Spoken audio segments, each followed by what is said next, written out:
So we're going to begin by looking at this key concept of an exponential function.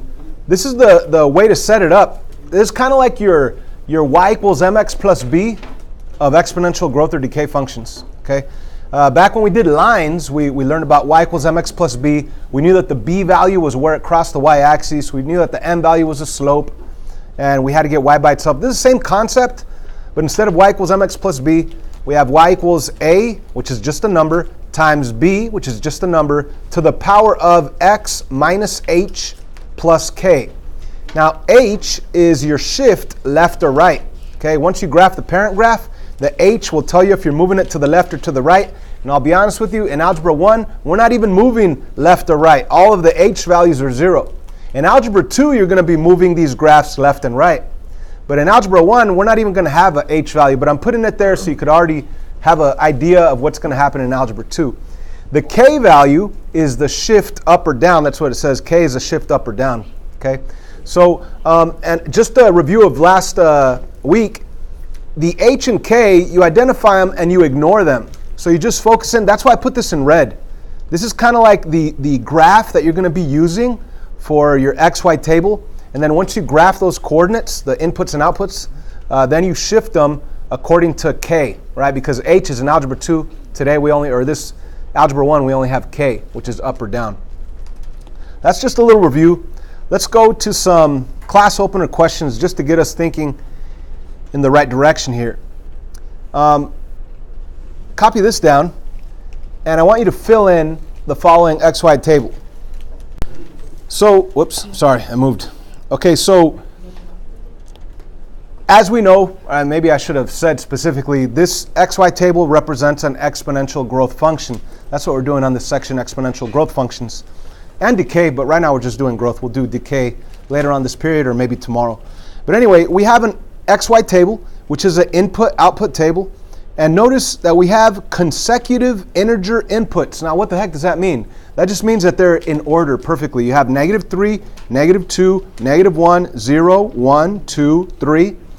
If I did not have these in order, then I would not be able to see what's happening. I wouldn't be able to identify the pattern of what's happening on the outputs.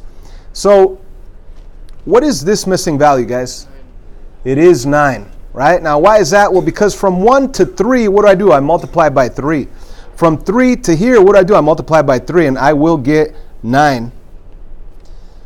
And then from here to here, yeah, you multiply by 3, that's how you get 27. So if you understand that, that's great. You didn't even have to be here last week. You just look at the numbers and understand that the pattern is multiplying by 3. 1 times 3 is 3, 3 times 3 is 9, 9 times 3 is 27. So if you got that far, that's great.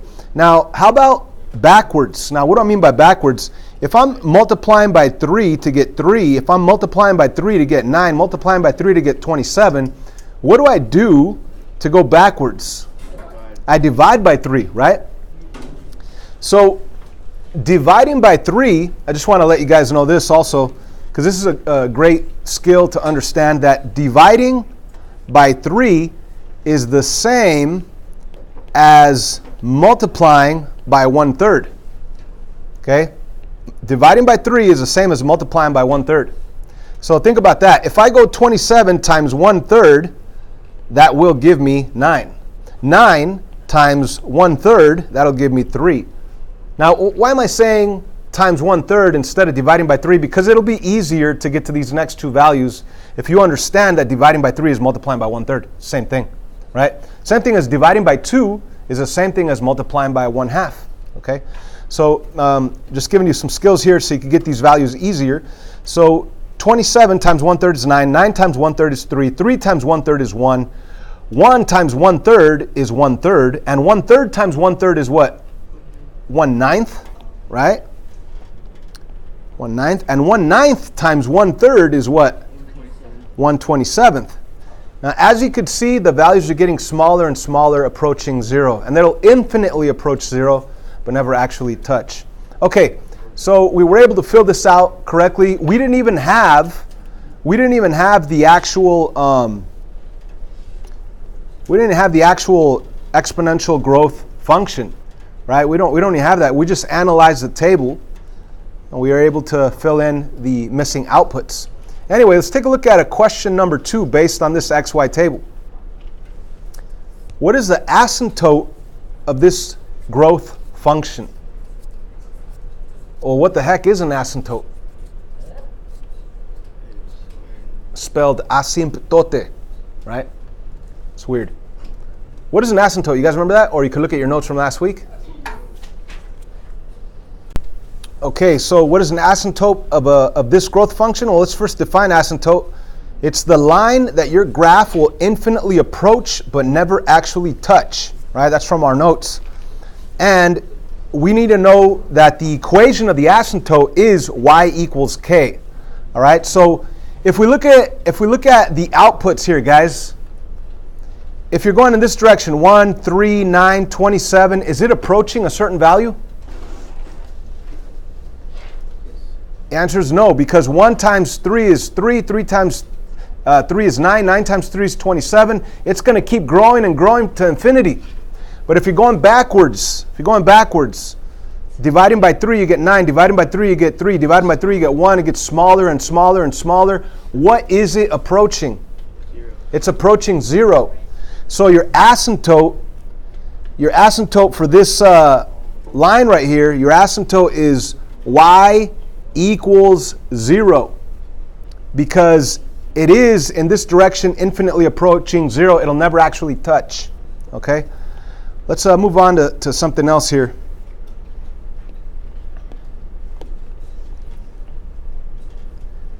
What is the growth factor, which is the b value? 3. The growth factor is 3. Now, what do I mean by a growth factor? From here, it's growing by 3. From here, it's growing by 3. And it says b value, and that is, it's just so you guys could think of this original, y equals a parenthesis b. This is the growth factor. The number in here will tell you how it's growing from one output to the other, right? So if this were a 2, you'd be multiplying by 2. If this were a 3, like in this one, you'd be multiplying by 3. So the growth factor is 3. The b value is 3. Okay, good. So the answer to that one, what's the growth factor? We're going to say 3. And what else? Let me see. It's getting messy. Sorry. Question 4. Okay, check this out, guys. The range is either above or below the asymptote. So what is the range of this? Well, let's first start by saying, what was the asymptote again? 0. Y equals 0. So your graph is either going to be above 0 or below 0.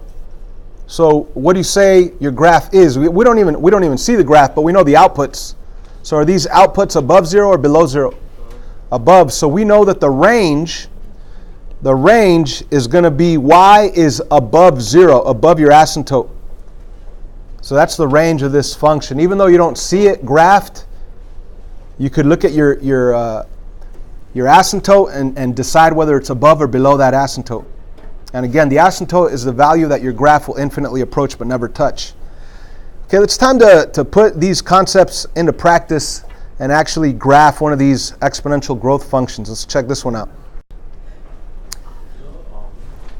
This is from our notes from last week. Go ahead and pull out those notes from last week. It's actually on there. It's the last graph on the bottom right corner of your notes from last week. Isn't that right?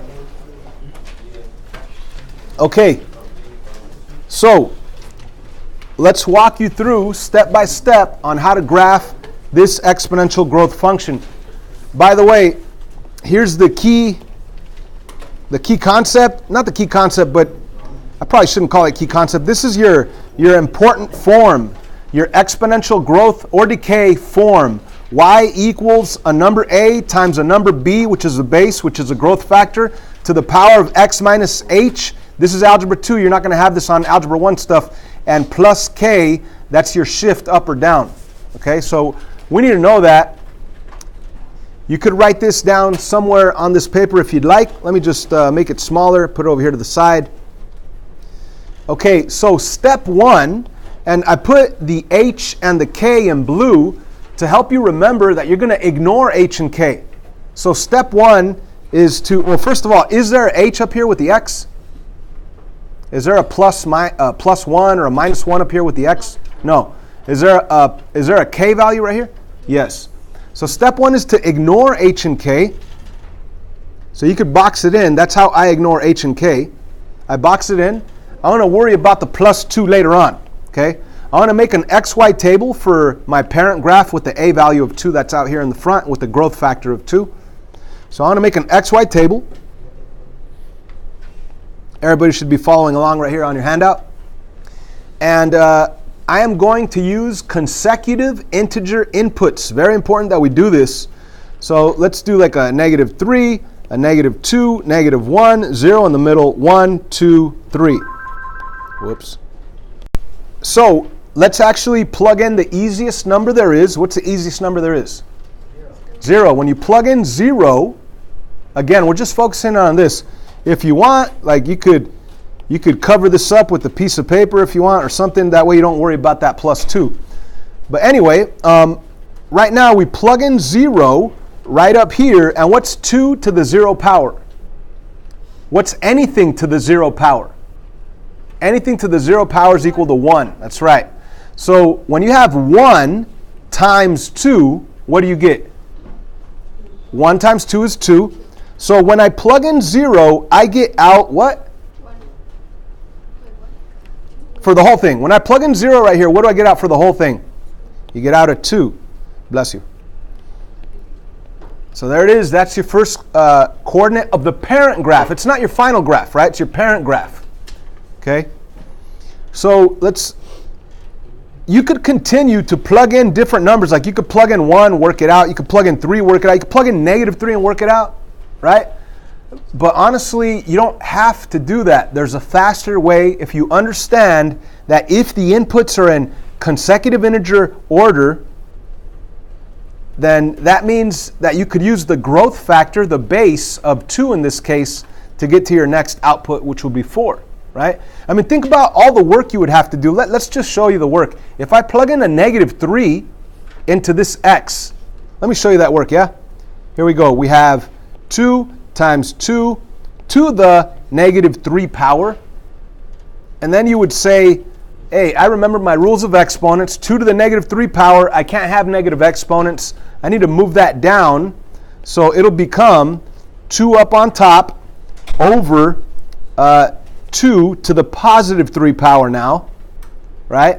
And what is 2 to the +3?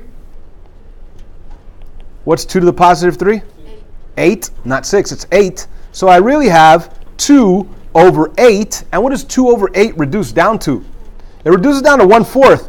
Now that was a heck of a lot of work for one single input, right? That was ridiculous.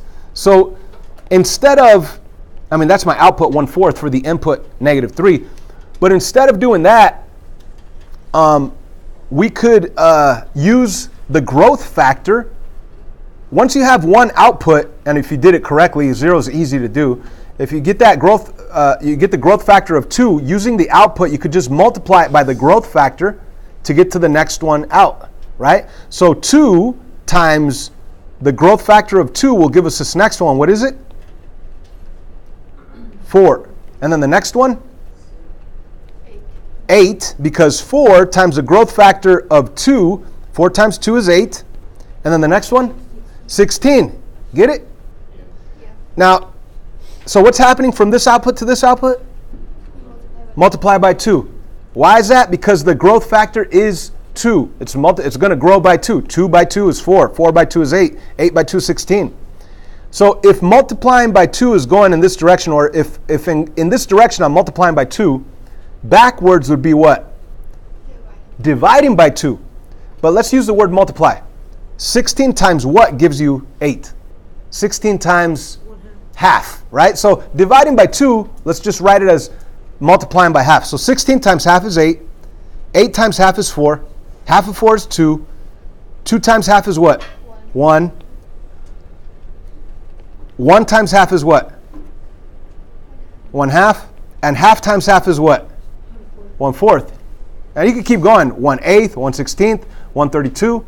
And we know it's approaching 0.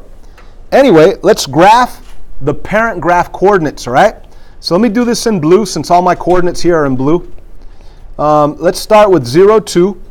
0, 2 is right here, and everybody should follow along on your graph. Now remember, this is not our final graph, this is just our parent graph, including the A, which means we're going to shift it either up or down once we take a look back at K. But let's just graph what we have right now. 1, 4, 1 on the X, 1 on the X, 1, 2, 3, 4 on the Y. And then we go 2 and 8. 2 and 8 is up here. And going in the negative direction, negative 1, you get positive 1. So let's go negative 1 and positive 1. And then we go negative 2 and we go up half. So from here you go negative 2 on the X and then up only halfway up. And you put a dot right there, halfway up. And then the next one is negative 3 and 1/4. That's half of the half, right? So negative 3, 1, 2, 3, and then 1/4 of the way is half of the half, which is even closer to the x-axis. Now at that point, you should already understand that it's going to continue to go half of that, half of that. So it's going to continue to get closer and closer and closer. At this point, you can't even draw the difference. It looks like you're drawing dots right on the x-axis itself, right on the y equals 0 line, which is the asymptote to the parent graph. Okay, but this is not our final graph. Remember, we've been ignoring something. We've been ignoring the K value, which is plus 2. Okay, we've been ignoring the plus 2. So what does that mean? I need to take all of these coordinates and do what to them? Move them up 2. Or you could also say what you said, add 2 to all your outputs, right? You could add 2 if you wanted to the 1/4. That'll be 2 1/4. You could add 2 to the half. That'll be 2 1/2. You could add 2. That'll be 3. Add 2. That'll be 4. Add 2. That'll be 6 if you wanted to, right? But right here on these, I'm just going to move them 2 units up. So I'm going to do this with a different color, with my red color. I'm going to take this coordinate and move it 2 units up and put a dot right there. And the other dot 2 units up right there, right there, right there, and so on, and so on. Now, it's important to understand that your original parent graph asymptote was right here. And that asymptote is going to get shifted 2 units up. So you might as well draw your asymptote up here 2 units up. It looks like it's touching this asymptote line of y equals 2, but it never actually touches, just infinitely approaches. So our graph is going to be this growth function graph that has an asymptote at 2, but it never actually touches 2. It just infinitely approaches. Now, if I were you, if you drew both like I just did right here, I would put 2 x's on the blue one. That way I know that that's not your actual graph. It's the one that got shifted 2 units up. And so now let's talk about the fun stuff of this graph. The domain. The domain to any growth or decay function, remember, domain are your x values. So does this red line, does it go to the left forever? Yes, there's an arrow going this way. Does it go to the right forever? Yes. Even though the arrow looks like it's going up, it is going up. It's a growth function, but it's never going straight up. It's always going to continue to go this way or go higher, go this way to go higher, go this way to go higher, right? But it is going to always go to the right forever. So your domain on any exponential growth or decay function is going to be x equals all real numbers. All real numbers. Now, of course, if you want to save some time, you could do this abbreviation, x equals the 2 sticked r, all real numbers. Okay? That means it goes to the left forever and to the right forever. Now, how about this? The easiest thing to identify, even before graphing, even before making an XY table, even before anything, just by looking at it, you could look at your K value, and that will be your asymptote. That'll be this green line right here, the asymptote. So what is your asymptote? If you look at it originally, it's going to be y equals, what is the asymptote? 2. So y equals 2. That's your line. This is the line y equals 2. That's what we call the asymptote. I'm just going to abbreviate right there. But you could see your asymptote instantly just by looking at the K value. Okay? Now, we know that our graph is either going to be above the asymptote, above that green line, or below that green line. Look at that graph, the red graph, of course, the exponential growth function that's in red. Is it above or below the asymptote? Above. It's above. It's up here. It's not down here. It's up here, right?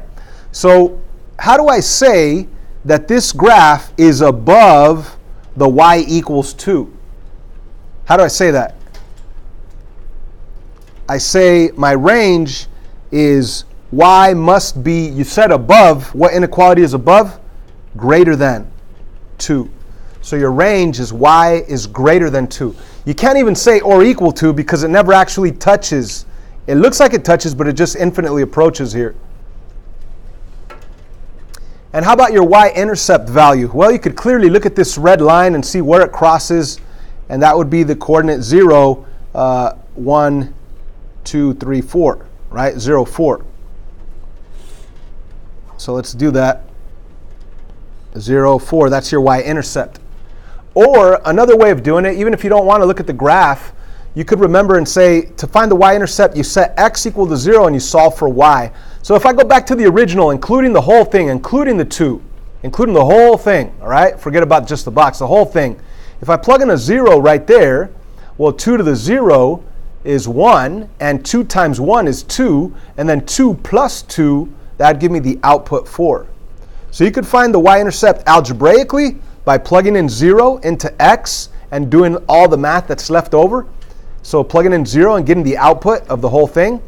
That's how you could find the y-intercept algebraically. Or you could find the y-intercept visually. It crosses right there, and the location of there is 0 on the x, 4 on the y. Does that make sense? Okay. So this was just another problem explained, a warm-up video so you guys could remember the key concept or the general form of graphing a growth or decay function. Remember, you always start out by ignoring h and k. You only focus in on this red part. You make an XY table for it, plug in consecutive integer inputs. That way, you could use the b value to make it grow. Okay? And then after that, once you have it, you shift it according to k, if you have a k. And then after that, you answer all the questions. What's the domain? X equals all real numbers. What's the range? It's either above or below the asymptote. What is the asymptote itself? It's y equals whatever that k value is. I hope this video helps.